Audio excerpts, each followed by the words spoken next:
So let's start out with framing with y'all over here. What'd y'all find? So if everyone can meet me looking at the framing checklist on page 33, this is a checklist we're going to be talking about that y'all are going to be pointing out what you found. All right, so what did you guys find that are things that you're a little concerned about? As you can see, there's a lot of items on this checklist, on these checklists. But some of them may be things that y'all are already doing. You guys only came up with 3 or 4 things out of about the 12 things listed on there that are concerns.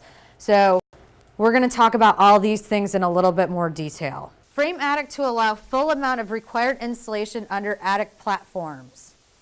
So that is a requirement of the code.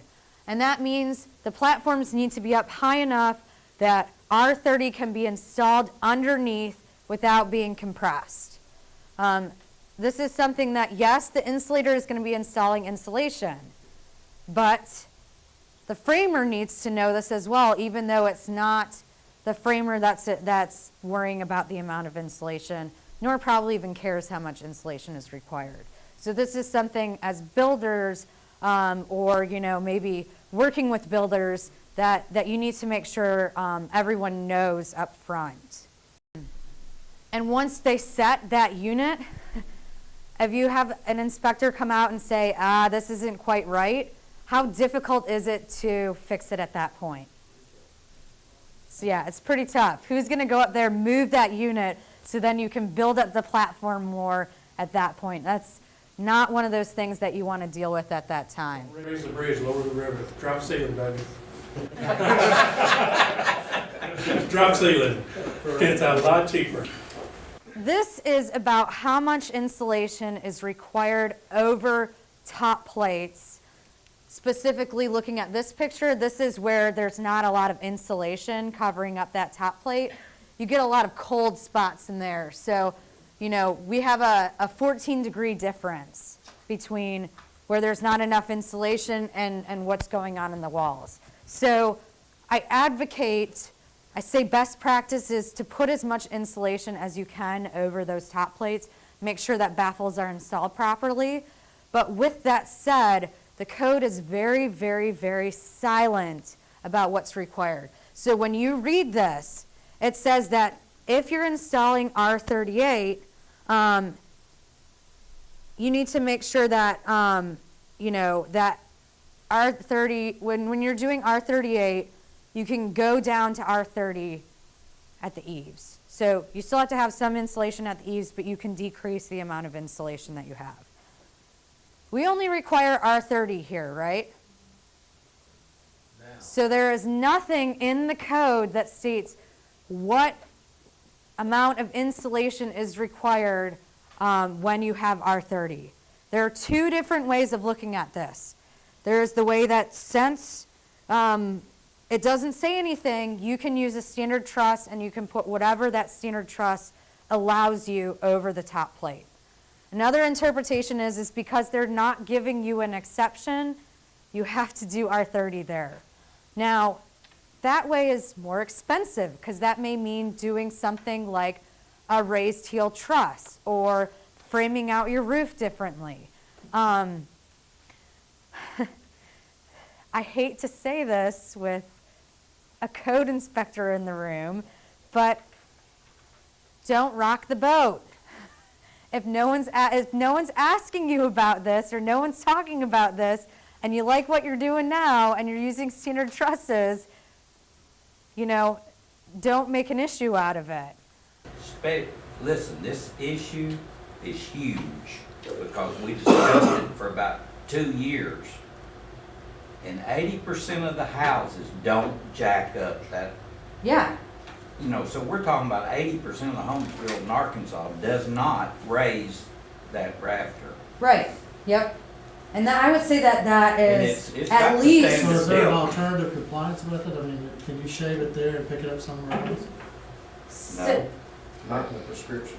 Yeah, I agree with you 100%. I'm seeing more and more of those raised top plates.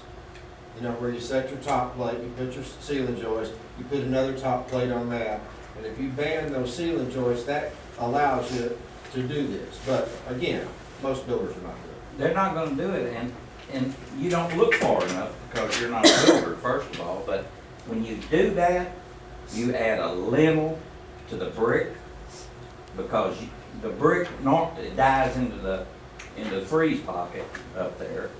And if you jack that up, then you're adding brick above the window, you're adding more brick, you're adding the lintel, and you're adding,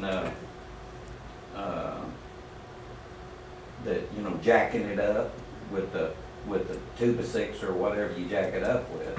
It's very expensive, and that's why we fought it as the home builders. And that's why this detail is in here, but it doesn't clear what you're talking about. You can't get R30 out there at the edge. Right. But one way to look at it is you carry that wall straight up. How much is the wall insulation? What's the requirement on a wall? When I looked at this code requirement, in the IECC, I didn't know, we had 2 points of view. So we both individually emailed the ICC and asked for commentary clarification on this, and we got 2 different responses. So please don't kill the messenger.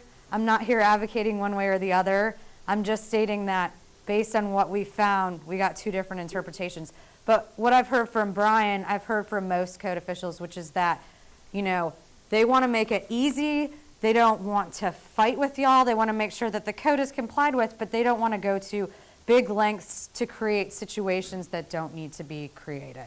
I'll tell you this issue, this topic, did not come up at all in the conversation this morning. And it's only talked about if someone brings it up. So if code officials aren't bringing it up, then we're not talking about it. So now it is required. They've been called no corners. They've been called California corners. Depending on where you're at, they may be called something different. But essentially, what you're looking at is making sure you can get some insulation back in here. So making sure that you can insulate all the way out to the edge of the house. And why that's in there is because what we talked about earlier about making sure that there was some insulation over the top plates. It's vulnerable, it's hit by weather more, wind can hit it on both sides. So you're talking about a place that really could be helpful to have more insulation. With all that said, I'm with you. You're not building substandard housing just because you're framing your corners differently. But if there is a certain point where you need more studs in a certain place structurally, the energy code does not supersede structural. So if there's something that's needed structurally, whether an engineer or it's listed specifically in code that it needs to be there, the energy code is not going to require, reducing that framing there to get insulation in place. So rest assured that if there is a need for it structurally, it still has the option of being in. And then there's another option, so ladder blocking to make sure you can get insulation where an interior wall hits an exterior wall. But these things, while they may not be all that difficult to do, they're not going to change the amount of framing that you're using. In some cases, they actually may decrease the amount of framing depending on how many studs people like to put at corners or at interior and exterior wall situations. Maybe these guys can answer this. Is that like that ladder blocking and stuff? Is that like for chair rail or for like hanging curtains? No, Like that's for drywall. That's just for drywall. Support an Just for the interior drywall. wall. Drywallers have a lot of things that they don't like. I've never found anything they like except 3 o'clock and it's time to quit. They love that.